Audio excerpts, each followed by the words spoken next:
प्रचंड जनादेश वो जिम्मेदारियों को भी बहुत बढ़ा देता है और जिम्मेदारियों को सहर्ष स्वीकार करने के लिए हम निकले हुए लोग हैं।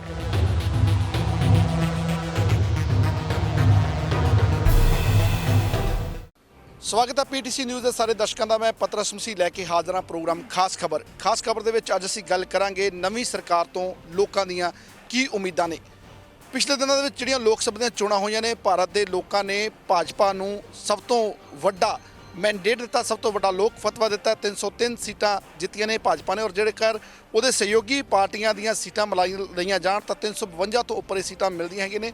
ਆਉਣ ਵਾਲੇ ਦਿਨਾਂ ਦੇ ਵਿੱਚ ਨਵੀਂ ਸਰਕਾਰ ਬਣਨ ਵਾਸਤੇ ਜਾ ਰਹੀ ਹੈ। ਨਰਿੰਦਰ ਮੋਦੀ ਦੀ ਅਗਵਾਈ ਦੇ ਵਿੱਚ ਪ੍ਰਧਾਨ ਮੰਤਰੀ ਨਰਿੰਦਰ ਮੋਦੀ ਦੂਜੀ ਵਾਰ ਪ੍ਰਧਾਨ ਮੰਤਰੀ ਦੇ ਵਜੋਂ ਪਾਰੀ ਖੇਡਣ ਵਾਸਤੇ ਜਾ ਰਹੇ ਨੇ। ਪਰ ਇਸ ਨਵੀਂ ਸਰਕਾਰ ਤੋਂ ਜਿਹੜੇ ਲੋਕ ਹੈਗੇ ਨੇ, ਜਿਨ੍ਹਾਂ ਨੇ ਸਰਕਾਰ ਚੁਣੀ ਹੈ, ਉਹਨਾਂ ਲੋਕਾਂ ਨੂੰ ਕੀ ਉਮੀਦਾਂ ਹੈਗੀਆਂ ਨੇ। ਸਾਡੇ ਨਾਲ ਵੱਖ-ਵੱਖ ਵਰਗਾਂ ਨਾਲ ਸੰਬੰਧਿਤ ਲੋਕ ਇੱਥੇ ਮੌਜੂਦ ਹੈਗੇ ਨੇ। ਕਿਸਾਨ ਹੈਗੇ ਨੇ, ਸ਼ਹਿਰੀ ਵੋਟਰ ਹੈਗੇ ਨੇ, ਹੋਰ ਵੱਖ-ਵੱਖ ਤਬਕਿਆਂ ਨਾਲ ਜੁੜੇ ਹੋਏ ਲੋਕ ਇੱਥੇ ਮੌਜੂਦ ਹੈਗੇ ਨੇ। ਸਭ ਤੋਂ ਪਹਿਲਾਂ ਗੱਲ ਅਸੀਂ ਕਿਸਾਨਾਂ ਦੀ ਕਰਾਂਗੇ, ਕਿਸਾਨੀ ਨਾਲ ਜੁੜੇ ਹੋਏ ਮਸਲੇ, ਕਿਉਂਕਿ ਕਿਸਾਨੀ ਨੂੰ ਹਰੇਕ ਪਾਰਟੀ ਦੇ ਵੱਲੋਂ ਚੋਣਾਂ ਦੇ ਵੇਲੇ ਕੈਸ਼ ਕਰਨ ਦੀ ਕੋਸ਼ਿਸ਼ ਕੀਤੀ ਜਾਂਦੀ ਹੈ, ਕਿਸਾਨਾਂ ਨੂੰ ਆਪਣੇ ਵੱਲ ਖਿੱਚਣ ਦੀ ਕੋਸ਼ਿਸ਼ ਕੀਤੀ ਜਾਂਦੀ ਹੈ। ਕਈ ਤਰ੍ਹਾਂ ਦੇ ਐਲਾਨ, ਕਈ ਤਰ੍ਹਾਂ ਦੇ ਦਾਅਵੇ ਕੀਤੇ ਜਾਂਦੇ ਨੇ। ਮੇਰੇ ਨਾਲ ਕਿਸਾਨ ਆਗੂ ਹੈਗੇ ਨੇ ਮਨਜੀਤ ਸਿੰਘ ਰਾਏ ਸਾਹਿਬ। ਜਿਸ ਤਰੀਕੇ ਨਾਲ ਅਸੀਂ ਗੱਲ ਕਰ ਰਹੇ ਹਾਂ, ਕਿਸਾਨੀ ਦੀ ਗੱਲ ਨਾ ਕਰੀਏ ਤਾਂ ਸਾਰੀਆਂ ਗੱਲਾਂ ਅਧੂਰੀਆਂ ਰਹਿ ਜਾਂਦੀਆਂ ਨੇ। ਨਵੀਂ ਸਰਕਾਰ ਤੋਂ ਕੀ ਉਮੀਦ ਕਰਦਾ ਕਿਸਾਨ, ਕੀ ਕੁਝ ਕਰਨ ਦੀ ਲੋੜ ਹੈ ਸਰਕਾਰ ਨੂੰ? ਦੇਖੋ ਜੀ, ਜਿਹੜੀ ਨਵੀਂ ਸਰਕਾਰ ਹੈ, ਕਿਉਂਕਿ 5 ਸਾਲ ਪਹਿਲਾਂ ਇਹ ਸਰਕਾਰ ਰਹੀ ਹੈ ਔਰ ਅਸੀਂ ਪਹਿਲਾਂ ਵੀ ਸਾਡੀ ਮੰਗ ਇਹ ਰਹੀ ਵੀ ਸਵਾਮੀਨਾਥਨ ਰਿਪੋਰਟ ਲਾਗੂ ਕੀਤੀ ਜਾਵੇ, ਸੰਪੂਰਨ ਕਰਜ਼ਾ ਮੁਕਤੀ ਰਾਹਤ ਬਿੱਲ ਲਿਆਂਦਾ ਜਾਵੇ, ਪਰ ਉਹ ਹਜੇ ਹੋਇਆ ਨਹੀਂ ਪਿਛਲੇ 5 ਸਾਲਾਂ ਦੇ ਵਿੱਚ। ਤੇ ਬੜੀ ਆਸ਼ਾ ਹੈ ਸਾਨੂੰ, ਕਿਉਂਕਿ ਮੋਦੀ ਜੀ ਨੇ ਕਿਹਾ ਸੀ 2022 ਤੱਕ ਜਿਹੜੀ ਕਿਸਾਨ ਦੀ ਆਮਦਨ ਹੈ ਉਹ ਦੁੱਗਣੀ ਕਰਾਂਗੇ। ਜੇ ਉਹ 2022 ਤੱਕ ਆਮਦਨ ਦੁੱਗਣੀ ਕਰਨਗੇ ਤਾਂ ਅਸੀਂ ਐਪਰੀਸ਼ੀਏਟ ਕਰਾਂਗੇ, ਪਰ ਹਜੇ ਤੱਕ ਕੋਈ ਆਸ਼ਾ ਨਹੀਂ, ਕਿਉਂਕਿ ਸਰਕਾਰਾਂ ਲਾਰੇ ਲਾਉਣੀਆਂ ਜਿੰਨੀਆਂ ਵੀ ਆ। ਸਵਾਮੀਨਾਥਨ ਰਿਪੋਰਟ ਦੀ ਗੱਲ ਤੁਸੀਂ ਆਖਿਆ, ਤੁਹਾਡੇ ਕੋਲ ਦੁਬਾਰਾ ਫਿਰ ਮੈਂ ਆਊਂਗਾ। ਕਿਸਾਨੀ ਨਾਲ ਜੁੜੇ ਹੋਏ ਬਹੁਤ ਸਾਰੇ ਮਸਲੇ ਹੈਗੇ ਨੇ, ਸ਼ਹਿਰੀ ਵੋਟਰ ਸਾਡੇ ਨਾਲ ਹੈਗੇ। ਭਾਜੀ, ਤੁਸੀਂ ਕੀ ਕਹਿੰਦੇ ਹੋ, ਕਿਸ ਤਰੀਕੇ ਨਾਲ ਵੇਖਦੇ ਹੋ? ਕਿਉਂਕਿ ਪਿਛਲੇ 5 ਸਾਲ ਵੀ ਮੋਦੀ ਸਰਕਾਰ ਰਹੀ ਹੈ ਕੇਂਦਰ ਦੇ ਵਿੱਚ, ਇੱਕ ਵਾਰ ਫਿਰ ਫਤਵਾ ਮਿਲਿਆ, ਲੋਕਾਂ ਨੇ ਚੁਣਿਆ। ਕੀ ਆਸ ਕਰਦੇ ਹੋ, ਕੀ ਉਮੀਦ ਕਰਦੇ ਹੋ, ਜਾਂ ਕੀ ਤੁਹਾਡੀਆਂ ਇਸ਼ਾਵਾਂ ਹੈਗੀਆਂ ਨੇ, ਕੀ ਆਸਾਵਾਂ ਨੇ? ਮੈਂ ਤਾਂ ਇਹੀ ਕਹਿਣਾ ਚਾਹੁੰਦਾ, ਪਿਛਲੇ 5 ਸਾਲ ਮੋਦੀ ਜੀ ਨੇ ਬਥੇਰਾ ਕੰਮ ਕੀਤਾ, ਠੋਕ ਕੇ ਕੰਮ ਕੀਤਾ ਉਹਨਾਂ ਨੇ। ਪਰ ਹੁਣ ਜਿਹੜੇ ਇਹਨਾਂ ਨੇ ਮਕਾਨ ਦੇਣੇ ਸੀਗੇ 22 24 ਕੰਪਲੀਟ ਕਰ ਦੇਣ, ਠੀਕ ਆ। ਬਾਕੀ ਜਿਹੜੇ ਕੰਮ ਰਹਿ ਗਏ ਉਹ ਹੁਣ ਆਉਣ ਵਾਲੇ ਆਪਣੇ ਪੂਰੇ ਕਰਨ, ਤੇ ਇਹੀ ਉਮੀਦ ਚਾਹੁੰਦਾ ਮੈਂ ਇਹਨਾਂ ਕੋਲੋਂ ਕਿ ਇਹ ਆਪਣੇ ਕੰਮ ਕਰਨ। ਹੁਣ ਤੁਸੀਂ ਭਾਜੀ ਦੱਸੋ, ਤੁਸੀਂ ਤੁਹਾਡਾ ਆਪਣਾ ਬਿਜ਼ਨਸ ਹੈ ਜਾਂ ਸਰਵਿਸ ਕਰਦੇ ਹੋ? ਕੀ ਥੋੜਾ ਆਪਣੇ ਬਾਰੇ ਜਾਣਕਾਰੀ ਦਿਓ। ਮੈਂ ਅਕਾਊਂਟਸ ਦੀ ਜੌਬ ਕਰਦਾ ਜੀ, ਪ੍ਰਾਈਵੇਟ ਜੌਬ ਕਰਦਾ ਅਕਾਊਂਟਸ ਦੀ। ਓਕੇ, ਅੱਛਾ, ਜਿਹੜੇ ਨੌਕਰੀ ਪੇਸ਼ਾ ਲੋਕ ਹੈਗੇ ਨੇ ਉਹ ਕੀ ਤਵੱਕੋ ਕਰਦੇ ਨੇ ਸਰਕਾਰ ਤੋਂ? ਕੀ ਆਸਾਵਾਂ ਨੇ ਜਾਂ ਕੀ ਉਮੀਦਾਂ ਨੇ ਕਿ ਸਰਕਾਰ ਇਹ ਕੁਝ ਕਰੇ ਤੇ ਜਿਹੜਾ ਨੌਕਰੀ ਪੇਸ਼ਾ ਲੋਕ ਹੈ ਉਹਨਾਂ ਨੂੰ ਸੁੱਖ ਦਾ ਸਾਹ? ਜੋ ਇਹਨਾਂ ਨੇ ਕੁਝ ਵਾਅਦੇ ਜੋ ਪੈਂਡਿੰਗ ਰਹਿ ਗਏ ਨੇ ਉਹਨਾਂ ਨੂੰ ਇਹ ਪੂਰਾ ਕਰਨਗੇ। ਔਰ ਜੋ ਅੱਗੇ ਜਿਸ ਅਸੀਂ GST ਦਾ ਮੁੱਦਾ ਹੈ, ਅਸੀਂ ਉਹ ਵੀ ਸਮਝਦੇ ਹਾਂ ਕਿ ਜਿਸ ਤਰ੍ਹਾਂ ਅਸੀਂ ਜੌਬ ਕਰਦੇ ਹਾਂ ਜਾਂ ਕੁਝ GST ਮੁਸ਼ਕਲ, ਉਹਨਾਂ ਨੂੰ ਵੀ ਥੋੜ੍ਹਾ ਇਹ ਮਸਲਾ ਹੱਲ ਕਰਨ ਦੀ ਆਪਣਾ ਜਿਹੜਾ ਕੋਸ਼ਿਸ਼ ਹੈਗੀ ਉਹ ਕਰਨ। ਆਸ਼ਾਵਾਂ ਉਮੀਦਾਂ ਕਾਫੀ ਹੈਗੇ ਨੇ। ਕੁਝ ਹੋਰ ਲੋਕ ਸਾਡੇ ਨਾਲ ਮੌਜੂਦ ਹੈਗੇ ਨੇ ਜਿਹੜੇ ਕਾਰੋਬਾਰੀ ਵੀ ਹੈਗੇ ਨੇ, ਆਪਣਾ ਕੰਮ ਕਰਦੇ ਨੇ। ਤੁਸੀਂ ਕਿਸ ਤਰੀਕੇ ਨਾਲ ਵੇਖਦੇ ਹੋ ਭਾਈ, ਜਿਵੇਂ GST ਦਾ, ਨੋਟਬੰਦੀ ਦਾ ਵਿਰੋਧੀ ਪਾਰਟੀਆਂ ਦੇ ਵੱਲੋਂ ਬੜਾ ਰੌਲਾ ਪਾਇਆ ਗਿਆ ਕਿ GST ਦੇ ਨਾਲ ਨੁਕਸਾਨ ਹੋਇਆ, ਨੋਟਬੰਦੀ ਦੇ ਨਾਲ ਨੁਕਸਾਨ ਹੋਇਆ, ਫੈਸਲੇ ਠੀਕ ਸੀਗੇ ਜਾਂ ਆਉਣ ਵਾਲੇ ਟਾਈਮ ਦੇ ਵਿੱਚ ਇਹਨਾਂ ਨੂੰ ਕਿਵੇਂ ਵੇਖਦੇ ਹੋ? ਜਿਹੜੀ ਹੁਣ ਸਰਕਾਰ ਦਾ ਕਾਰਜਕਾਲ ਹੈ, ਕੀ ਇਹਨਾਂ ਦੇ ਵਿੱਚ ਕੁਝ ਤਰਮੀਮ ਕਰਨ ਦੀ ਲੋੜ ਹੈ ਜਾਂ ਸਭ ਕੁਝ ਠੀਕ ਹੈ, ਜਾਂ ਹੋਰ ਕੀ ਕੁਝ ਕਰਨਾ ਚਾਹੀਦਾ? ਕਿਹੜੇ GST ਦੇ ਟੈਕਸ ਸਲੈਬਸ ਨੇ ਉਹਨਾਂ ਦੇ ਵਿੱਚ ਵਧੀਆ ਤਰੀਕੇ ਨਾਲ ਚੇਂਜਸ ਕੀਤਾ ਜਾਣ। ਦੂਜਾ, ਅਸੀਂ ਆਸ ਕਰਦੇ ਹਾਂ ਕਿ ਵਿਸ਼ੇਸ਼ ਤੌਰ ਦੇ ਉੱਤੇ ਜਿਹੜੀਆਂ ਸਪੋਰਟਸ ਦੇ ਜਿਹੜੇ ਇਕੁਇਪਮੈਂਟਸ ਨੇ, ਜਿਮ ਦੇ ਇਕੁਇਪਮੈਂਟਸ ਨੇ, ਉਹਨਾਂ ਦੇ ਉੱਤੇ ਟੈਕਸ ਤੋਂ ਛੋਟ ਦਿੱਤੀ ਜਾਵੇ, ਤਾਂ ਜੋ ਜਿਹੜੀ ਆਮ ਜਨਰੇਸ਼ਨ ਹੈ ਜੇ ਉਹਦੀ ਮਹਿੰਗਾਈ ਉੱਤੇ ਘਟੂਗੀ ਤੇ ਆਪਣੀ ਸਿਹਤ ਵਾਲੇ ਪਾਸੇ ਉਹ ਖਿਆਲ ਰੱਖ ਸਕਣ। ਸਪੋਰਟਸ ਸਿਟੀ ਜਲੰਧਰ ਦੇ ਵਿੱਚ ਬੈਠੇ ਹਾਂ। ਸਪੋਰਟਸ ਕਾਰੋਬਾਰੀ ਪਿਛਲੇ ਲੰਮੇ ਸਮੇਂ ਤੋਂ ਲੈ ਕੇ ਇਸ ਗੱਲ ਦਾ ਵਿਰੋਧ ਵੀ ਕਰਦੇ ਰਹੇ ਹੈਗੇ ਨੇ। ਹੋਰ ਆਪਾਂ ਬੀਇੰਗ ਏ ਯੂਥ, ਆਪਾਂ ਦੇਖੀਏ ਯੂਥ ਨੂੰ ਲੈ ਕੇ ਤੁਸੀਂ ਕੀ ਸੋਚਦੇ ਹੋ ਕਿ ਕੀ ਕਰਨ ਦੀ ਲੋੜ ਹੈ ਸਰਕਾਰ ਨੂੰ? ਦੇਖੋ, ਯੂਥ ਨੂੰ ਸਭ ਤੋਂ ਪਹਿਲੀ ਗੱਲ ਤਾਂ ਸ਼ਹਿਰੀ ਪੱਧਰ ਦੇ ਉੱਤੇ ਸਿਹਤ ਬਣਾਉਣ ਦੇ ਲਈ ਜਿਹੜੀਆਂ ਵਿਸ਼ੇਸ਼ ਸੰਸਥਾਵਾਂ ਨੇ ਉਹ ਖੋਲ੍ਹਣੀਆਂ ਚਾਹੀਦੀਆਂ ਨੇ, ਕਿਉਂਕਿ ਪ੍ਰਾਈਵੇਟ ਤਾਂ ਬਹੁਤ ਜ਼ਿਆਦਾ ਹੋ ਗਿਆ। ਖੇਡਾਂ ਵੱਲ ਉਤਸ਼ਾਹਿਤ ਕਰਨਾ ਚਾਹੀਦਾ।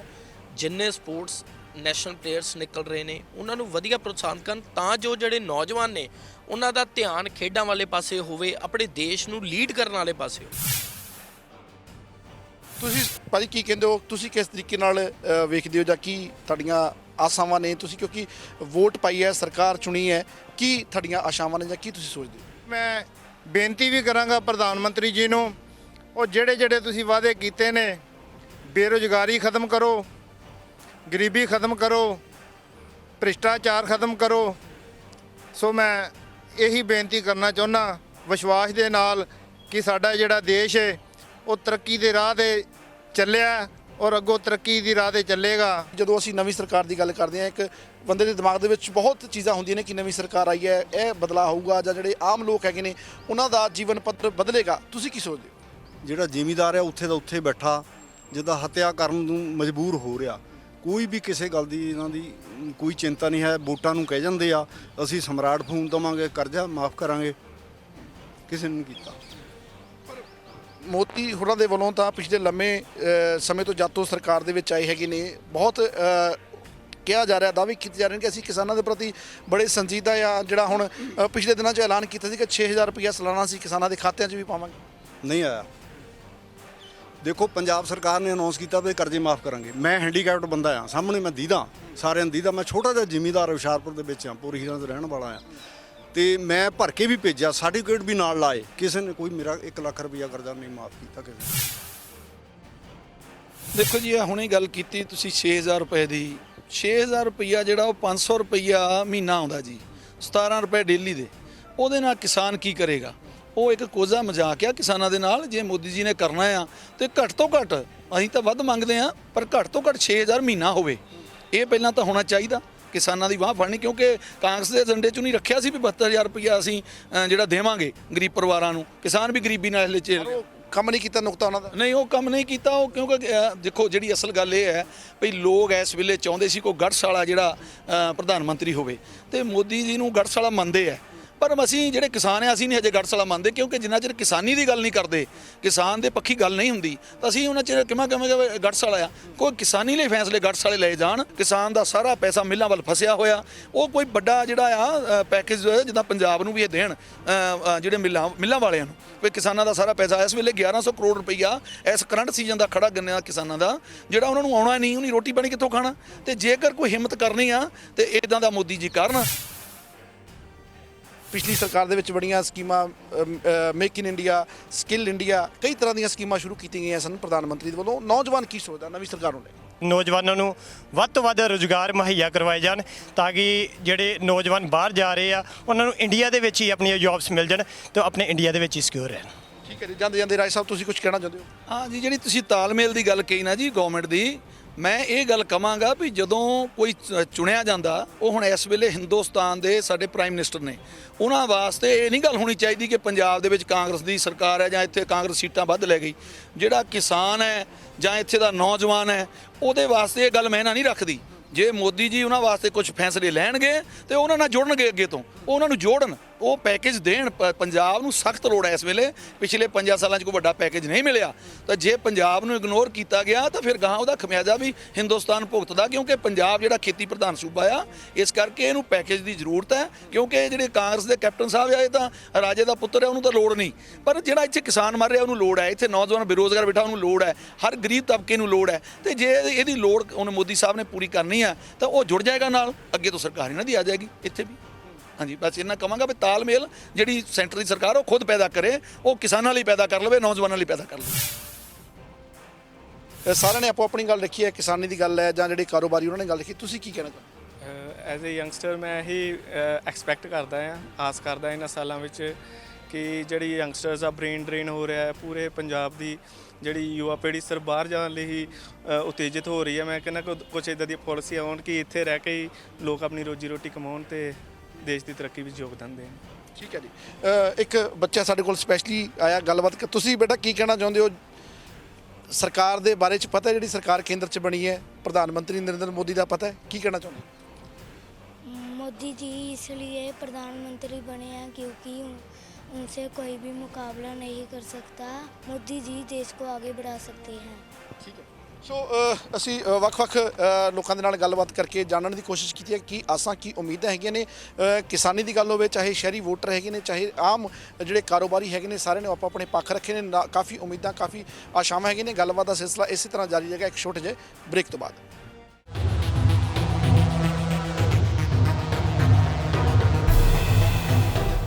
ਸਵਾਗਤ ਹੈ ਬ੍ਰੇਕ ਤੋਂ ਬਾਅਦ ਸਾਰੇ ਦਰਸ਼ਕਾਂ ਦਾ। ਗੱਲਬਾਤ ਕਰ ਰਹੇ ਹਾਂ ਪ੍ਰਧਾਨ ਮੰਤਰੀ ਨਰਿੰਦਰ ਮੋਦੀ ਦੀ ਅਗਵਾਈ ਦੇ ਵਿੱਚ ਦੂਸਰੀ ਵਾਰ ਜਿਹੜੀ ਸਰਕਾਰ ਲਗਾਤਾਰ ਦੇਸ਼ ਦੀ ਸੱਤਾ ਤੇ ਕਾਬਜ ਹੋਣ ਵਾਸਤੇ ਜਾ ਰਹੀ ਹੈ। ਲੋਕਾਂ ਨੂੰ ਕੀ ਕੁਝ ਉਮੀਦਾਂ ਹੈਗੀਆਂ ਨੇ, ਪਹਿਲਾਂ ਜਿੱਥੇ ਅਸੀਂ ਕਿਸਾਨਾਂ ਦੇ ਨਾਲ ਕੁਝ ਹੋਰ ਲੋਕਾਂ ਦੇ ਨਾਲ ਗੱਲਾਂ ਬਾਤਾਂ ਕੀਤੀਆਂ ਸਨ, ਇਸ ਵਕਤ ਸਾਡੇ ਨਾਲ ਉਹ ਲੋਕ ਮੌਜੂਦ ਹੈਗੇ ਨੇ ਜਿਹੜੇ ਦੇਸ਼ ਦੀ ਆਰਥਿਕਤਾ ਦੇ ਵਿੱਚ ਆਪਣਾ ਯੋਗਦਾਨ ਪਾਉਂਦੇ ਨੇ, ਸਿੱਧੇ ਰੂਪ ਦੇ ਵਿੱਚ ਕਾਰੋਬਾਰੀ ਮੌਜੂਦ ਹੈਗੇ ਨੇ, ਚਾਰਟਰਡ ਅਕਾਊਂਟੈਂਟਸ ਮੌਜੂਦ ਹੈਗੇ ਨੇ, ਐਡਵੋਕੇਟਸ ਮੌਜੂਦ ਹੈਗੇ ਨੇ। ਉਹਨਾਂ ਨਾਲ ਗੱਲਬਾਤ ਕਰਦੇ ਕਿ ਕਿਸ ਤਰੀਕੇ ਨਾਲ ਵੇਖਦੇ ਨੇ ਨਵੀਂ ਸਰਕਾਰ ਨੂੰ, ਕੀ ਆਸਾਂ ਉਮੀਦਾਂ ਹੈਗੀਆਂ ਨੇ। ਸਭ ਤੋਂ ਪਹਿਲਾਂ ਤਾਂ ਮੈਂ ਨਰਿੰਦਰ ਮੋਦੀ ਜੀ ਨੂੰ ਵਧਾਈ ਦਿੰਦਾ ਹਾਂ ਕਿ ਉਹ ਦੂਸਰੀ ਵਾਰ ਸਾਡੇ ਦੇਸ਼ ਦੇ ਪ੍ਰਧਾਨ ਮੰਤਰੀ ਬਣੇ ਆ, ਔਰ ਇਸ ਕਰਕੇ ਬਣੇ ਆ ਉਹਨਾਂ ਨੇ ਬਹੁਤ ਅੱਛਾ ਉਪਰਾਲਾ ਕੀਤਾ ਔਰ ਜਿਹੜੇ ਯਤਨ ਕੀਤੇ ਬਹੁਤ ਅੱਛੇ ਕੀਤੇ। ਬਸ ਜਿਹੜੀਆਂ ਥੋੜ੍ਹੀ ਜਿਹੀਆਂ ਕਮੀਆਂ ਰਹਿ ਗਈਆਂ, ਜਿਹੜੀਆਂ ਜਿਸ ਤਰ੍ਹਾਂ GST 'ਚ ਅਸੀਂ ਕਹਿ ਸਕਦੇ ਹਾਂ ਲੋਕਾਂ ਨੂੰ ਰਿਫੰਡ ਲੈਣ 'ਚ ਪ੍ਰੋਬਲਮ ਆ ਰਹੀ ਹੈ ਜਾਂ ਰਿਟਰਨਾਂ ਫਾਈਲ ਕਰਨ 'ਚ ਪ੍ਰੋਬਲਮ ਆ ਰਹੀ ਹੈ, ਅਸੀਂ ਚਾਹੁੰਦੇ ਹਾਂ ਕਿ ਉਹਨੂੰ ਕੁਝ ਸਰਲ ਤਰੀਕੇ ਦੇ ਵਿੱਚ ਲਿਆਂਦਾ ਜਾਵੇ ਜਿਹਦੇ ਨਾਲ ਵਪਾਰੀਆਂ ਨੂੰ ਵੀ ਰਾਹਤ ਮਿਲੇ ਔਰ ਪ੍ਰੋਫੈਸ਼ਨਲ ਨੂੰ ਵੀ ਰਾਹਤ ਮਿਲੇ। ਅਸੀਂ ਚਾਹੁੰਦੇ ਹਾਂ ਜਿਹੜੀ ਦੇਖੋ ਐਜੂਕੇਸ਼ਨ ਲਾਈਨ ਹੈ ਔਰ ਜਿਹੜੀ ਮੈਡੀਕਲ ਲਾਈਨ ਹੈ ਇਹਦੇ ਉੱਪਰ ਥੋੜ੍ਹਾ ਜਿਹਾ ਕੰਟਰੋਲ ਕੀਤਾ ਜਾਵੇ ਤਾਂ ਕਿ ਲੋਕਾਂ ਨੂੰ ਰਿਲੀਫ ਮਿਲੇ। ਦੇਖੋ ਮੈਡੀਕਲ ਲਾਈਨ ਦੇ ਵਿੱਚ ਅੱਜ ਆਮ ਆਦਮੀ ਜਿਹੜਾ ਹੈਗਾ ਆਪਣਾ ਇਲਾਜ ਕਰਾਉਣ ਲਈ ਜਦੋਂ ਹਸਪੀਟਲ 'ਚ ਜਾਂਦਾ ਉਹਨੂੰ ਇੰਨੇ ਪੈਸੇ ਡਾਕਟਰ ਦੱਸ ਦਿੰਦੇ ਆ ਕਿ ਉਹ ਆਪਣਾ ਇਲਾਜ ਕਰਾਉਣ ਤੋਂ ਵਿਚਾਰਾ ਜਾਂ ਤਾਂ ਮੁੜ ਜਾਂਦਾ ਤੇ ਜਾਂ ਮਰ ਜਾਂਦਾ। ਔਰ ਐਜੂਕੇਸ਼ਨ ਲਾਈਨ ਦੇ ਵਿੱਚ ਵੀ ਬਿਲਕੁਲ ਇਹੀ ਹੈ। ਦੇਖੋ ਫੀਸਾਂ ਹਰ ਸਾਲ ਐਡਮਿਸ਼ਨ ਫੀਸ ਲੈ ਲੈਂਦੇ ਆ, ਔਰ ਜਦ ਕਿ ਇਹਨਾਂ ਨੂੰ ਦੇਖੋ ਇੱਕ ਵਾਰੀ ਐਡਮਿਸ਼ਨ ਬੱਚੇ ਦੀ ਹੋ ਗਈ ਹੈ, ਉਹਨੂੰ ਹਰ ਸਾਲ ਤੁਸੀਂ ਐਡਮਿਸ਼ਨ ਫੀਸ ਲੈ ਰਹੇ ਹੋ, ਇਹ ਕੀ ਤੁੱਕ ਬਣਦਾ।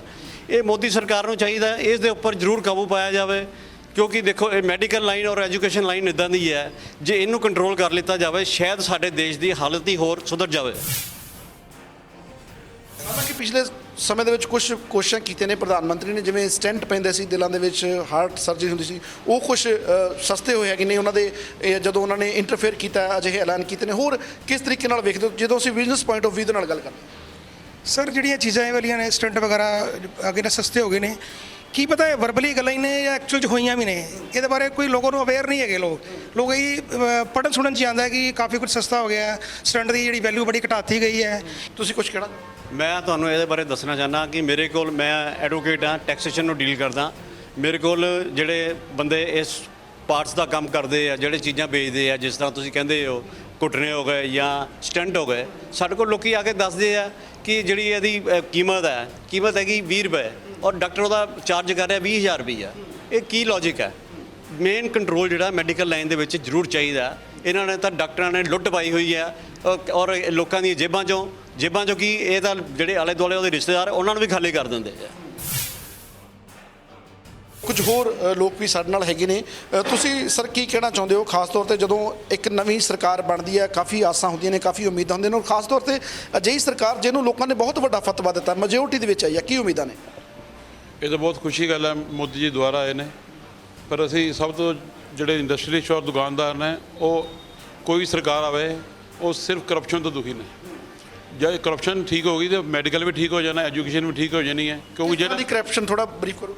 ਕੋਈ ਵੀ ਕੰਮ ਕਰਾਉਣਾ ਹੋਵੇ ਦਫ਼ਤਰ ਦਾ ਜਾ ਕੇ, ਤੁਸੀਂ ਸਰਕਾਰੀ ਕੰਮ ਕੋਈ ਵੀ ਕਰਾਉਣਾ ਹੋਵੇ, ਆਪਣੇ ਕਨੈਕਸ਼ਨ ਬਿਜਲੀ ਦੇ ਕਨੈਕਸ਼ਨ ਤੋਂ ਲੈ ਕੇ ਕੋਈ ਵੀ ਸਰਕਾਰੀ ਕੰਮ, ਕਾਰਪੋਰੇਸ਼ਨ ਜਾਣਾ ਹੋਵੇ, ਫਾਈਲ ਉਨੀ ਦੇਰ ਅੱਗੇ ਨਹੀਂ ਜਾਏਗੀ ਜਿੰਨੀ ਦੇਰ ਉਹਨੂੰ ਪੈਸੇ ਨਹੀਂ ਦਿੱਤੇ ਜਾਣਗੇ।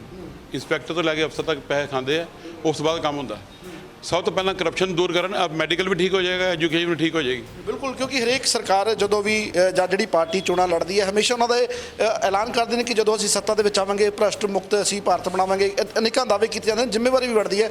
ਤੁਹਾਡੇ ਤੋਂ ਮੈਂ ਭਾਈ ਜਾਣਨਾ ਚਾਹੁੰਦਾ, ਜਿਸ ਤਰੀਕੇ ਨਾਲ ਦੁਬਾਰਾ ਹੁਣ ਪ੍ਰਧਾਨ ਮੰਤਰੀ ਦੀ ਪਾਰੀ ਖੇਡਣ ਜਾ ਰਹੇ ਨਰਿੰਦਰ ਮੋਦੀ, ਉਹਨਾਂ ਨੇ ਇਹ ਵੀ ਗੱਲ ਐਡਮਿਟ ਕੀਤੀ ਹੈ ਕਿ ਬਹੁਤ ਵੱਡਾ ਲੋਕਾਂ ਦਾ ਫਤਵਾ ਦਿੱਤਾ ਸਾਨੂੰ, ਸਾਡੀਆਂ ਜ਼ਿੰਮੇਵਾਰੀ ਵਧੀਆਂ ਨੇ, ਔਰ ਉਹਨਾਂ ਨੇ ਕਿ ਆਉਣ ਵਾਲੇ ਜਿਹੜੇ 5 ਸਾਲ ਹੈਗੇ ਆ, ਕੌਮਾਂਤਰੀ ਪੱਧਰ ਦੇ ਉੱਤੇ ਅਸੀਂ ਭਾਰਤ ਨੂੰ ਹੋਰ ਅੱਗੇ ਲੈ ਕੇ ਜਾਣਾ ਹੈ। ਇੰਟਰਨੈਸ਼ਨਲ ਲੈਵਲ ਤੇ ਦੇਖੀਏ, ਤੁਸੀਂ ਕੀ ਸਮਝਦੇ ਹੋ ਕਿ ਪਿਛਲੇ 5 ਸਾਲਾਂ ਦੇ ਵਿੱਚ ਭਾਰਤ ਕਿੱਥੇ ਪਹੁੰਚਿਆ ਔਰ ਅਗਲੇ 5 ਸਾਲਾਂ 'ਚ ਕਿੱਥੇ ਵੇਖਣਾ ਚਾਹੁੰਦੇ? ਦੇਖੋ, ਲੋਕਾਂ ਨੇ ਇੱਕ ਬਹੁਤ ਹੀ ਆਸ ਨਾਲ ਬੜੀ ਵੱਡੀ ਜ਼ਿੰਮੇਵਾਰੀ ਸੌਂਪੀ ਪ੍ਰਧਾਨ ਮੰਤਰੀ ਜੀ ਨੂੰ ਦੁਬਾਰਾ। ਠੀਕ ਹੈ, ਜਿਹੜੀਆਂ ਉਹਨਾਂ ਨੇ ਪਾਲਿਸੀਜ਼ ਹੈ, ਚਾਹੇ ਉਹ ਨੋਟਬੰਦੀ ਹੈ, ਚਾਹੇ ਉਹ GST ਹੈ, ਉਹਨਾਂ ਨੇ ਪਿਛਲੇ ਆਪਣੇ 5 ਸਾਲ ਦੇ ਸੈਸ਼ਨ 'ਚ ਲਾਗੂ ਕੀਤਾ ਹੈ। ਠੀਕ ਹੈ, ਲੋਕਾਂ ਦਾ ਇਹ ਵੀ ਕਹਿਣਾ ਹੈ ਕਿ ਬੜੀ ਜਲਦਬਾਜ਼ੀ 'ਚ ਉਹਨਾਂ ਨੇ ਕਈ ਫੈਸਲੇ ਲਏ ਆ। ਹੁਣ ਉਹਨਾਂ ਕੋਲ ਬਹੁਤ ਹੀ ਵਧੀਆ ਮੌਕਾ ਹੈ ਕਿ ਇਹ ਜੋ 5 ਸਾਲ ਹੈ ਉਹਨੂੰ ਬੜੇ ਹੀ ਤਰੀਕੇ ਨਾਲ ਜੋ ਫਲॉज ਹੈ ਜਾਂ ਜੋ ਕਮੀਆਂ ਪੇਸ਼ੀਆਂ ਰਹਿ ਗਈਆਂ, ਜੋ ਆਨਲਾਈਨ ਸੌਫਟਵੇਅਰ ਉਹਨਾਂ ਦਾ ਚੱਲ ਰਿਹਾ, GST ਦੀ ਸਾਈਡ ਚੱਲ ਰਹੀ ਹੈ, ਜੋ ਉਹਦੇ 'ਚ ਕਮੀਆਂ ਆ ਰਹੀਆਂ ਉਹਨੂੰ ਦੂਰ ਕੀਤਾ ਜਾਵੇ, ਇੱਕ ਸਰਲ ਤਰੀਕੇ ਨਾਲ ਉਹਨੂੰ ਬਣਾਇਆ ਜਾਵੇ। ਬਾਕੀ ਗੱਲ ਇੰਟਰਨੈਸ਼ਨਲ ਲੈਵਲ ਦੀ ਕਰੀਏ, ਦੇਖੋ ਆਪਣਾ ਅੱਜ ਯੂਥ ਹੈ, ਕਿੰਨਾ ਯੂਥ ਆਪਣਾ ਅੱਜ ਇੰਡੀਆ ਤੋਂ ਬਾਹਰ ਜਾ ਰਿਹਾ। ਉਹਦਾ ਕਾਰਨ ਲੋਕਾਂ ਨੂੰ ਇੱਥੇ ਮਹਿਸੂਸ ਹੋ ਰਿਹਾ ਕਿ ਜੋ ਪੜ੍ਹਾਈ ਦੀ ਕੀਮਤ ਉਹ ਖਰਚਦੇ ਆ, ਜਿੰਨਾ ਪੈਸਾ ਉਹ ਖਰਚਦੇ ਆ, ਉਸ ਤੋਂ ਬਾਅਦ ਜਦੋਂ ਨੌਕਰੀ ਮਿਲਦੀ ਹੈ ਜਾਂ ਉਹ ਆਪਣੀ ਪ੍ਰੈਕਟਿਸ ਜਾਂ ਕਿਸੇ ਵਰਗ 'ਚ ਵੀ ਆਉਂਦੇ ਆ, ਉਹਨੂੰ ਉਸ ਅਕੋਰਡਿੰਗ ਉਹਨੂੰ ਚਾਮ ਨਹੀਂ ਮਹਿਸੂਸ ਹੋ ਰਿਹਾ ਵੀ ਇੰਨਾ ਪੈਸਾ ਪੜ੍ਹਾਈ ਤੇ ਲੱਗ ਰਿਹਾ, ਉਸ ਤੋਂ ਬਾਅਦ ਇੰਨੀ ਮਿਹਨਤ ਕਰਕੇ ਕੋਈ ਡਿਗਰੀ ਲੈਂਦੇ ਆ, ਜਾਂ ਕਿਉਂ ਯੂਥ ਬਾਹਰ ਜਾ ਰਿਹਾ। ਇਹਦੇ ਤੇ ਇੱਕ ਬੜਾ ਵੱਡਾ ਸਰਵੇ ਹੋਣਾ ਚਾਹੀਦਾ ਹੈ ਕਿ ਜੋ ਇੱਕ ਬ੍ਰੇਨਸਟੋਰਮਿੰਗ ਹੋ ਰਹੀ ਹੈ, ਬੱਚਾ ਬਾਹਰ ਜਾ ਰਿਹਾ ਹੈ, ਇੱਥੋਂ ਦਾ ਦੇਖੋ ਨੈਚੁਰਲ ਜੀ ਗੱਲ ਹੈ, ਇੱਥੋਂ ਦਾ ਬੱਚਾ ਬਾਹਰ ਜਾ ਰਿਹਾ, ਦੇਸ਼ ਦਾ ਪੈਸਾ ਵੀ ਬਾਹਰ ਜਾ ਰਿਹਾ। ਇਹਨੂੰ ਇਸ ਤਰ੍ਹਾਂ ਰੋਕਿਆ ਜਾਵੇ ਕਿ ਇੰਡੀਆ ਲੈਵਲ ਤੇ ਹੀ ਇੱਕ ਬੜਾ ਵੱਡਾ ਆਪਾਂ ਓਪਰਚੁਨਿਟੀ ਦਈਏ ਜਾਂ ਇੰਪਲੋਇਮੈਂਟ ਜਨਰੇਸ਼ਨ ਕਰੀਏ। ਭਵਿੱਖ ਦਾ ਭਾਰਤ ਤਾਂ ਹੀ ਸੁਨਿਸ਼ਚਿਤ ਅਸੀਂ ਕਰ ਸਕਦੇ ਹਾਂ, ਤਾਂ ਹੀ ਸੁਰੱਖਿਅਤ ਜੇਕਰ ਸਾਡੇ ਨੌਜਵਾਨ ਸਾਡੇ ਕੋਲ ਰਹਿਣਗੇ। ਕੁਝ ਹੋਰ ਨੌਜਵਾਨ ਸਾਡੇ ਨਾਲ ਇੱਥੇ ਮੌਜੂਦ ਹਨ। ਤੁਸੀਂ ਕਿਸ ਤਰੀਕੇ ਨਾਲ ਵੇਖਦੇ ਹੋ, ਜਿਵੇਂ ਭਾਜੀ ਹੋਣਾ ਨੇ ਗੱਲ ਕੀਤੀ ਹੈ ਕਿ ਅਜਿਹੀਆਂ ਪਾਲਿਸੀਜ਼ ਹੋਣ ਜਿਹੜੇ ਸਾਡੇ ਨੌਜਵਾਨ ਹੈ ਆਪਣੇ ਮੁਲਕ ਦੇ ਵਿੱਚ ਰਹਿ ਕੇ ਖੁਦ ਨੂੰ ਆਪਣਾ ਫਿਊਚਰ ਸਿਕਿਉਰ ਕਰਨ, ਫੀਲ ਕਰਨ ਕਿ ਅਸੀਂ ਸਿਕਿਉਰ ਹੈਗੇ, ਕੀ ਸੋਚਦੇ ਹੋ? ਬਿਲਕੁਲ ਸਰ, ਜਿੱਦਾਂ ਇਹਨਾਂ ਨੇ ਕਿਹਾ ਇਹ ਗੱਲ ਬਿਲਕੁਲ ਠੀਕ ਹੈ ਕਿ ਰੋਜ਼ ਇੱਥੋਂ ਜਿਹੜਾ ਬੱਚਾ ਹੈ ਬਹੁਤ ਬਾਹਰ ਜਾ ਰਿਹਾ। ਸਾਡੇ ਕੋਲ ਰੋਜ਼ ਡਾਕੂਮੈਂਟ ਬਣਨ ਆਉਂਦੇ ਆ, ਅਸੀਂ ਦੇਖਦੇ ਹਾਂ ਕਿ ਯੰਗ ਬੱਚੇ ਜਿਹੜਾ ਹੈ ਉਹ ਇੱਥੇ ਰਹਿਣਾ ਹੀ ਨਹੀਂ ਚਾਹੁੰਦੇ। ਠੀਕ ਹੈ, ਉਹਨੂੰ ਸੋਚਦੇ ਹੋਏ ਕਿ ਸਰਕਾਰ ਇੱਦਾਂ ਦੀ ਪਾਲਿਸੀਜ਼ ਫਰੇਮ ਕਰੇ ਤਾਂ ਕਿ ਉਹਨਾਂ ਨੂੰ ਨਿਕਲਦੇ ਹੀ ਸਾਰੀ ਸਰਵਿਸਿਜ਼ ਮਿਲਣ। ਠੀਕ ਹੈ, ਚਾਹੇ ਉਹ ਜੌਬ ਰਿਲੇਟਡ ਹੈ, ਅਗਰ ਹੈਲਥ ਰਿਲੇਟਡ ਜੋ ਬਜਾਜ ਸਾਹਿਬ ਨੇ ਗੱਲ ਕਹੀ ਕਿ ਸਕੂਲਸ ਔਰ ਮੈਡੀਕਲ ਲਾਈਨ, ਸਭ ਤੋਂ ਵੱਡੀ ਗੱਲ ਹੈ, ਪਹਿਲੀ ਗੱਲ ਤਾਂ ਇਹ ਟਰਸਟ ਹੁੰਦੇ ਆ, ਇਹ ਟੈਕਸ ਦੀ ਕੰਟਰੀਬਿਊਸ਼ਨ ਇਹਨਾਂ ਦੀ ਜ਼ੀਰੋ ਹੈ। ਇਹ ਟੈਕਸ ਨੂੰ ਕੋਈ ਕੰਟਰੀਬਿਊਟ ਨਹੀਂ ਕਰਦੇ ਕਿਉਂਕਿ ਇਹਨਾਂ ਨੂੰ ਸਾਰਾ ਟੈਕਸ ਐਗਜ਼ੈਂਪਟ ਹੈ, ਜਿਹੜੇ ਸਕੂਲ ਨੇ ਤੇ ਜਿਹੜੇ ਮੈਡੀਕਲ ਲਾਈਨ ਵਾਲੇ ਨੇ। ਠੀਕ ਹੈ, ਤੇ ਇਸ ਕਰਕੇ ਪਾਲਿਸੀਜ਼ ਇੱਦਾਂ ਦੀ ਬਣਨ ਕਿ ਜੋ ਕਿ ਸਾਨੂੰ ਯੂਥ ਨੂੰ ਸਪੋਰਟ ਕਰਨ।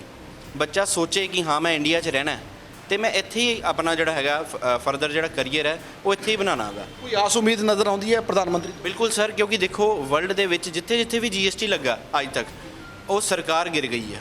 ਨੈਕਸਟ ਟਾਈਮ ਉਹ ਰਿਪੀਟ ਨਹੀਂ ਹੋਈ। ਪਹਿਲੀ ਗੱਲ ਤਾਂ ਮੋਦੀ ਸਾਹਿਬ ਨੂੰ ਕੰਗ੍ਰੈਚੁਲੇਟ ਇਸੇ ਗੱਲ 'ਤੇ ਕਰਨਾ ਚਾਹੁੰਦੇ ਆ ਕਿਉਂਕਿ ਉਹਨਾਂ ਨੇ GST ਵੀ ਲਾਇਆ, ਨੋਟਬੰਦੀ ਵੀ ਕੀਤੀ ਤੇ ਉਹ ਫਿਰ ਆ ਗਏ। ਇਟ ਮੀਨਸ ਉਹਨਾਂ ਦੀ ਇਹ ਦੋਨੋਂ ਚੀਜ਼ਾਂ ਕਾਮਯਾਬੀ ਹੋਈਆਂ ਨੇ ਤੇ ਇਸ ਕਰਕੇ ਮੈਨੂੰ ਬਹੁਤ ਉਮੀਦਾਂ ਨੇ ਉਹਨਾਂ ਤੋਂ। 2014 ਤੋਂ ਪਹਿਲਾਂ ਦੇਖੀਏ ਤੇ 2014 ਤੋਂ ਬਾਅਦ ਦੇਖੀਏ ਤਾਂ ਦੇਸ਼ ਤਾਂ ਤਰੱਕੀ ਵੱਲ ਗਿਆ ਹੀ ਆ ਜੀ। ਜਦੋਂ ਦੇ 2014 ਤੋਂ ਨਰਿੰਦਰ ਮੋਦੀ ਜੀ ਨੇ ਕਮਾਂਡ ਸੰਭੀ ਆ, ਬੜੀਆਂ ਸਕੀਮਾਂ ਆਈਆਂ ਜਿਹੜੀਆਂ ਕਿ ਅੱਜ ਤੱਕ ਆਪਣੇ ਹਿੰਦੁਸਤਾਨ 'ਚ ਆਈਆਂ ਨਹੀਂ ਸੀ। ਪ੍ਰਧਾਨ ਮੰਤਰੀ ਗਰਾਊਂਡ ਲੈਵਲ ਤੇ ਇੰਪਲੀਮੈਂਟ ਹੁੰਦੀਆਂ ਨਜ਼ਰ ਆਈਆਂ ਨੇ। ਆਈਆਂ ਤਦੇ ਆ ਰਹੀ ਹੈ ਨਾ, ਤਦੇ ਰਿਪੀਟ ਹੋਈ ਹੈ ਨਾ। ਜਿੱਦਾਂ ਆਪਾਂ ਬਿਹਾਰ ਵੱਲ ਦੇਖ ਲਈਏ, ਸ਼ੌਚਾਲੇ ਨਹੀਂ ਸੀ, ਬਿਜਲੀ ਨਹੀਂ ਸੀ, ਉਨੀਆਂ ਸ਼ੌਚਾਲੇ ਬਣੀਆਂ ਤੇ ਉਹ ਲੋਕਾਂ ਨੇ ਜਿਨ੍ਹਾਂ ਦੇ ਸੁਪਨਾ ਨਹੀਂ ਲਿਆ ਸੀ ਸਾਡੇ ਘਰ ਸ਼ੌਚਾਲੇ ਬਣੀ, ਉਹਨਾਂ ਦੇ ਘਰ ਸ਼ੌਚਾਲੇ ਬਣ ਗਿਆ। 2-2 2.5 ਲੱਖ ਰੁਪਏ ਉਹਨਾਂ ਨੂੰ ਮਿਲਿਆ ਤੇ ਉਹਨਾਂ ਲੋਕਾਂ ਨੇ ਰਲ ਕੇ ਇਹਨਾਂ ਨੂੰ ਜਿਤਾਇਆ। ਪ੍ਰਧਾਨ ਮੰਤਰੀ ਆਵਾਸ ਯੋਜਨਾ ਲੈ ਲਈਏ, ਆਪਾਂ ਪੰਜਾਬ 'ਚ ਲੈ ਲਈਏ, ਕਿਤੇ ਵੀ ਲੈ ਲਈਏ, ਹਰ ਬੰਦੇ ਨੂੰ 2.5 ਲੱਖ ਰੁਪਏ ਦੀ ਸਬਸਿਡੀ ਮਿਲੀ ਹੈ। ਤੇ ਪਹਿਲਾਂ ਜੇ ਆਪਾਂ ਦੇਖਿਆ ਜਾਵੇ ਤਾਂ ਫਲੈਟ ਤੇ 12% 18% ਟੈਕਸ ਸੀਗਾ, ਜਿਹੜਾ ਕਿ ਜੀ ਨਰਿੰਦਰ ਮੋਦੀ ਸਰਕਾਰ ਨੇ ਆ ਕੇ 1% ਤੇ 5% ਕਰ ਦਿੱਤਾ ਹੈਗਾ। ਸੋ ਆਸਾਂ ਉਮੀਦਾਂ ਸਭ ਨੂੰ ਬਰਕਰਾਰ ਹੈਗੀਆਂ ਨੇ ਕਿ ਪ੍ਰਧਾਨ ਮੰਤਰੀ ਨਰਿੰਦਰ ਮੋਦੀ ਜ਼ਰੂਰ ਕੁਛ ਨਾ ਕੁਛ ਕਰਨਗੇ। ਇੱਕ ਜਾਂਦੇ ਜਾਂਦੇ 1-2 ਵਿਊਜ਼ ਹੋਰ ਲੈ ਲੈਂਦੇ ਅਸੀਂ। ਤੁਸੀਂ ਕਿਸ ਤਰੀਕੇ ਨਾਲ ਵੇਖਦੇ ਹੋ ਭਾਜੀ, ਕੀ ਕਹਿਣਾ ਚਾਹੁੰਦੇ ਹੋ ਸਰਕਾਰ ਨੂੰ ਲੈ ਕੇ? ਸਰ ਪਹਿਲਾਂ ਤਾਂ ਨਵੀਂ ਸਰਕਾਰ ਆਈ ਉਹਨੂੰ ਬਹੁਤ ਬਹੁਤ ਵਧਾਈਆਂ। ਔਰ ਮੈਂ ਤਾਂ ਇਹ ਕਹਾਂਗਾ ਜੀ ਨਰਿੰਦਰ ਮੋਦੀ ਜੀ ਨੇ ਲਾਸਟ 5 ਸਾਲ ਵੀ ਬੜਾ ਅੱਛਾ ਕੰਮ ਕੀਤਾ ਵਾ। ਆਉਣ ਵਾਲੇ ਟਾਈਮ ਵੀ ਉਮੀਦ ਸਾਡੀ ਇਹੀ ਹੈ ਕਿ ਉਹ ਬਹੁਤ ਅੱਛਾ ਕੰਮ ਕਰਨਗੇ। ਮੇਨ ਤਾਂ ਜਿੱਦਾਂ ਕਹਿ ਰਹੇ ਸਾਰੇ, ਤੁਹਾਡੀ ਨਜ਼ਰ 'ਚ ਕਿਹੜੇ ਅੱਛੇ ਕੰਮ ਕੀਤੇ ਨੇ? ਜੇਕਰ ਆਪਾਂ ਕੰਮ ਦੇਖੋ ਜੀ, ਜਿੱਦਾਂ ਭਾਈ ਸਾਹਿਬ ਕਹਿ ਰਹੇ ਆ, ਸ਼ੌਚਾਲੇ ਬਣਾਏ ਆ, ਹੋਰ ਵੀ ਕੰਮ ਕਾਫੀ ਕੀਤੇ ਇੱਦਾਂ ਦੇ। ਬਾਕੀ ਮੇਨ ਤਾਂ ਐਜੂਕੇਸ਼ਨ ਔਰ ਗਰੀਬੀ, ਜਿਹੜੀ ਸਭ ਤੋਂ ਵੱਡੀ ਗੱਲ ਤਾਂ ਗਰੀਬੀ ਆ ਗਈ ਨਾ ਜੀ। ਜਿਹੜਾ ਗਰੀਬ ਆ ਉਹ ਗਰੀਬ ਹੁੰਦਾ ਜਾ ਰਿਹਾ ਦਿਨ ਬ ਦਿਨ। ਮਿਡਲ ਕਲਾਸ ਵੀ ਪਰੇਸ਼ਾਨ ਆ ਇਸ ਵੇਲੇ। ਅਸੀਂ ਇਹ ਚਾਹੁੰਦੇ ਨਰਿੰਦਰ ਮੋਦੀ ਦੁਆਰਾ ਆਏ ਆ, ਕੋਈ ਇਹਦਾ ਸੋਲੂਸ਼ਨ ਕੱਢਣ ਤਾਂ ਕਿ ਜਿਹੜੀ ਗਰੀਬੀ ਦਾ ਸਤਰ ਥੋੜ੍ਹਾ ਉੱਚਾ ਆਵੇ, ਤਾਂ ਕਿ ਜਿਹੜੇ ਗਰੀਬ ਆ ਉਹ ਆਪਣਾ ਜਿਹੜਾ ਉਹਨਾਂ ਦਾ ਰੋਜ਼ਗਾਰ ਆ ਉਹਨੂੰ ਅੱਛੇ ਤਰੀਕੇ ਨਾਲ ਚਲਾ ਸਕਣ, ਤਾਂ ਕਿ ਆਪਣਾ ਗੁਜ਼ਾਰਾ ਵਧੀਆ ਤਰੀਕੇ ਨਾਲ ਕਰ ਸਕਣ। ਪਰ ਚਲੋ ਹੁਣ ਤਾਂ ਉਹ ਟਾਈਮ ਨਿਕਲ ਗਿਆ, ਪਰ ਅਸੀਂ ਹੁਣ ਪ੍ਰੈਜ਼ੈਂਟ ਵੱਲ ਨੂੰ ਚੱਲੀਏ, ਅੱਗੇ ਚੱਲੀਏ। ਅੱਗੇ ਜਾ ਕੇ ਕੀ ਕਰਨਾ, ਆਉਣ ਵਾਲੇ ਟਾਈਮ 'ਤੇ ਬਿਜ਼ਨਸ ਨੂੰ ਜਿਹੜਾ ਵਾ ਉਹ ਪ੍ਰਮੋਟ ਕੀਤਾ ਜਾਵੇ ਤਾਂ ਕਿ ਵਪਾਰੀ ਬੰਦਾ ਉਹ ਪਰੇਸ਼ਾਨ ਨਾ ਹੋਵੇ। ਹਾਂਜੀ ਹਾਂਜੀ। ਸੋ ਵੱਖ-ਵੱਖ ਵਰਗਾਂ ਦੇ ਵੱਖ-ਵੱਖ ਲੋਕਾਂ ਦੇ ਨਾਲ ਗੱਲਬਾਤ ਕਰਕੇ ਅਸੀਂ ਜਾਣਨ ਦੀ ਕੋਸ਼ਿਸ਼ ਕੀਤੀ ਹੈ ਕਿ ਨਵੀਂ ਸਰਕਾਰ ਤੋਂ ਕੀ ਆਸਾਂ ਉਮੀਦਾਂ ਹੈਗੀਆਂ ਨੇ। ਸੋ ਕਾਫੀ ਆਸਵੰਦ ਲੋਕ ਹੈਗੇ ਨੇ ਕਿਉਂਕਿ ਬੜਾ ਵੱਡਾ ਫਤਵਾ ਇਹਨਾਂ ਲੋਕਾਂ ਨੇ ਦਿੱਤਾ ਹੈ BJP ਨੂੰ, ਔਰ ਜਿਹੜੀ ਕੇਂਦਰ ਦੇ ਵਿੱਚ ਦੁਬਾਰਾ ਸਰਕਾਰ ਬਣਨ ਵਾਸਤੇ ਜਾ ਰਹੀ ਹੈ ਪ੍ਰਧਾਨ ਮੰਤਰੀ ਨਰਿੰਦਰ ਮੋਦੀ ਦੀ ਅਗਵਾਈ ਦੇ ਵਿੱਚ, ਕਿਉਂਕਿ ਉਹ ਜੋ ਵੱਡਾ ਫਤਵਾ ਮਿਲਿਆ ਉਸਨੇ ਕਈ ਤਰ੍ਹਾਂ ਦੀਆਂ ਮਿੱਥਾਂ ਨੂੰ ਤੋੜ ਕੇ ਰੱਖ ਦਿੱਤਾ। ਨਾਲ ਦੀ ਨਾਲ ਸਰਕਾਰ ਦੇ ਸਾਹਮਣੇ ਇੱਕ ਵੱਡੀ ਜ਼ਿੰਮੇਵਾਰੀ, ਵੱਡੀ ਚੁਣੌਤੀ ਵੀ ਖੜੀ ਹੋ ਗਈ ਹੈ ਕਿ ਕਿਸ ਤਰੀਕੇ ਨਾਲ ਇਹਨਾਂ ਲੋਕਾਂ ਦੀਆਂ ਆਸਾਵਾਂ ਦੇ ਉੱਤੇ, ਲੋਕਾਂ ਦੀਆਂ ਉਮੀਦਾਂ ਦੇ ਉੱਤੇ ਖਰਾ ਉਤਰਨਾ। ਫਿਲਹਾਲ ਸਾਡੇ ਅੱਜ ਦੇ ਪ੍ਰੋਗਰਾਮ ਦੇ ਵਿੱਚ ਇੰਨਾ ਹੀ। ਮੈਨੂੰ ਤੇ ਮੇਰੀ ਸਹਿਯੋਗੀ ਜਗਰੂਪ ਨੂੰ ਦਿਓ ਇਜਾਜ਼ਤ। ਧੰਨਵਾਦ।